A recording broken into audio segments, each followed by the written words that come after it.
Lahat naman tayo may good at bad sides. Minsan kaya tayo nagiging masama sa isang tao, depende sa nagkwento.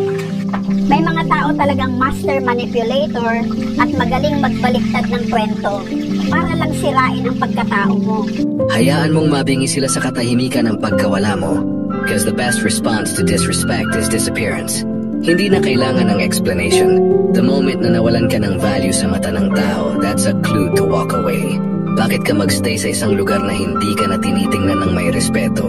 Because respect is the minimum.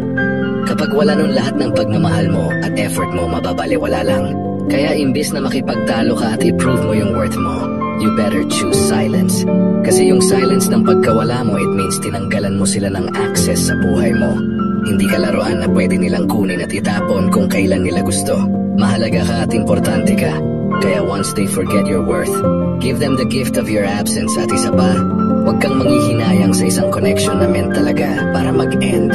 Pinsan pala yung mga bagay na hindi natin nakuha. Sila pala yung mismong nagligtas sa atin.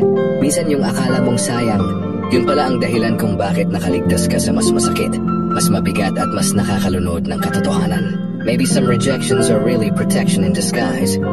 Kaya kahit hindi mo palubos maintindihan lahat ngayon, you're slowly learning at peace. Nilalait lang naman tayo ng mga taong nilalaman ng inggit sa katawan eh. Ayaw nilang makitang magtagumpay ka, kaya puro na lang sila paninira. Ipagpatuloy mo lang ang pagiging matatag at huwag hayaang maapektuhan ka ng kanilang negatibong opinion. Ang importante ay alam mo ang iyong halaga at kaya mong abutin ang iyong mga pangarap. Balang araw, sila rin ang mapapahiya kapag nakita nilang mas malayo na ang narating mo.